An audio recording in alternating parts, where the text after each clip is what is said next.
Ndabasuhuje inshuti zanjye kuri Flow Kitchen and Creative. Amahoro umeze neza. Twagarutse rero muri ya gahunda yacu ya none mu gikoni, aho tuganira ku biribwa bitandukanye dukunda gufata kenshi, urebye biba bitanahenze ariko bidufitiye umumaro cyane cyane ku buzima bwacu, ku magara yacu, tuba tudasobanukiwe tukabirya byo kubirya gusa, cyangwa se ntitunabirye kuko tuba tutazi icyo bitumariye.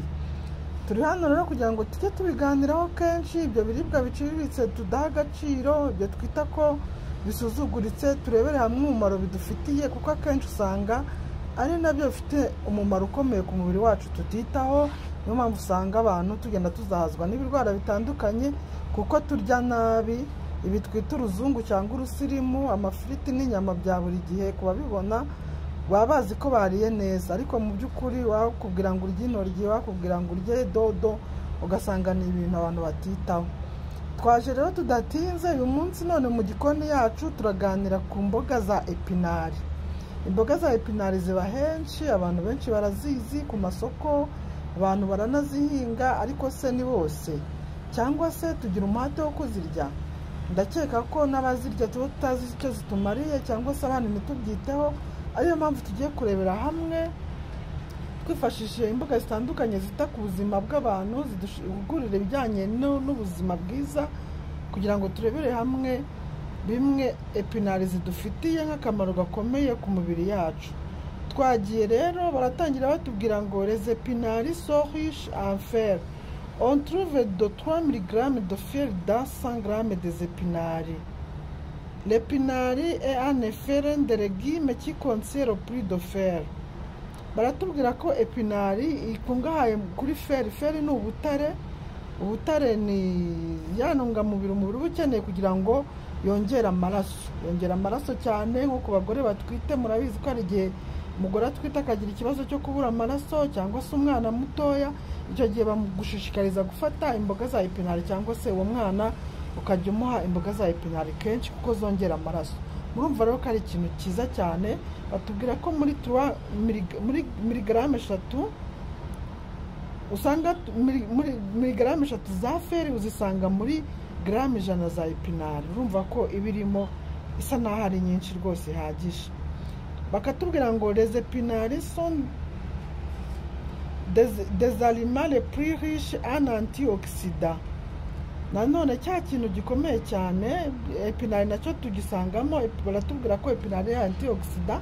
Nkuko nkunda kubivuga, antioxydant ni ikintu cyiza cyane kuko igufasha ubwo ikiribwa antioxydant, ntabwo nzareka kubivuga kuko ni byiza cyane. Kigufasha icyo gihe kiba kigufasha gusohora imyanda ibiri mu mubiri wacu, akenshi turuka ku byo tuba twariye, bya bindi twita urusirimu nyine, nk'ifiriti n'ibindi. Buriya ntushaka kumva ifiriti, nubwo tuyikunda, abantu benshi bayikunda, bumva barya buri munsi, ariko ntabwo natinya kuvuga ko ari nk'uburozi ku mubiri wacu. Biba bisaba rero ko niba wayiriye urafata n'ibyo biribwa bindi birimo antioxydant, biri antioxydant kugira ngo bisohore ya myanda. Niba unariye n'ifiriti ntuyirye yonyine, shyiraho igitunguru gihagije, ushyireho n'izi mboga za epinari kugira ngo bwa burozi byibuze buze bugabanuka mu mubiri. Cyangwa se ejo n'ejo bundi igihe uzi ko wariye nabi, ayo mafiriti, ayo mapiza, ibintu by'amavuta, ufate n'ibyo biribwa by'imboga, ibyo dusuzugura byoroheje, kugira ngo bikure iyo myanda y'uburozi mu mubiri, itera ibinure bibi, igatera cholesterol mbi, ari byo bitera imivuduko y'amaraso, imitima, umwijima n'ibindi byinshi murabizi.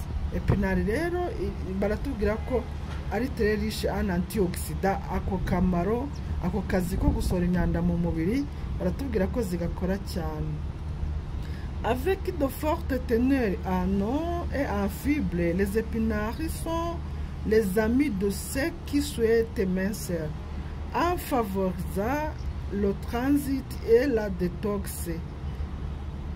Epinari ngo kubera zifitemo amazi menshi n'amafibre, noneho bigatuma zifasha abantu cyane cyane bashaka kunanuka, kandi noneho zikanadetoxifiya umubiri, bya bindi tumaze kuvuga. Zituma habaho digestion, igogorwa ryiza ry'ibyo twariye, bikaba iby'ingenzi bikabasha kwinjira mu mubiri neza, noneho n'imyanda igasohoka bigatagoranye, igaca mu mara bitagoranye, ku buryo hadashobora kubaho cya kibazo cy'amara, uburwayi bw'amara. muzi ko amara ashobora kurwara bikagira n'arwara kanseri, cyangwa se muzi ko hari abantu bahora barwaye constipation.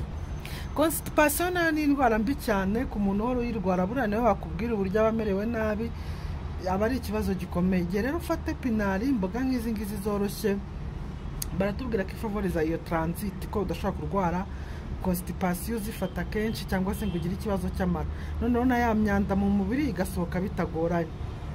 Ils aident à conserver un ventre plat.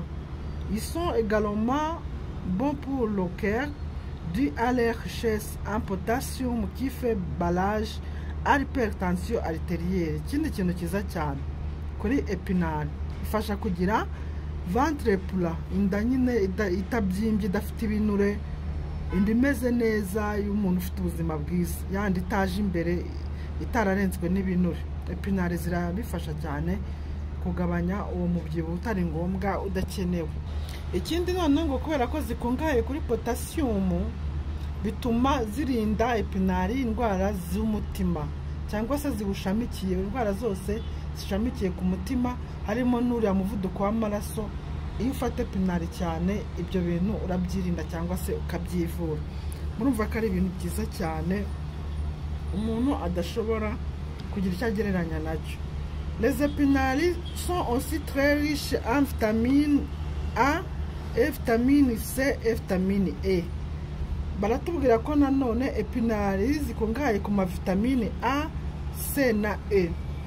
Izo vitamine reka twiyibukiranye icyo zikora ku mubiri wacu, kugira ngo igihe ufashe epinari ube wumva neza icyo uba ukoze mu kubungabunga bwa buzima bwacu.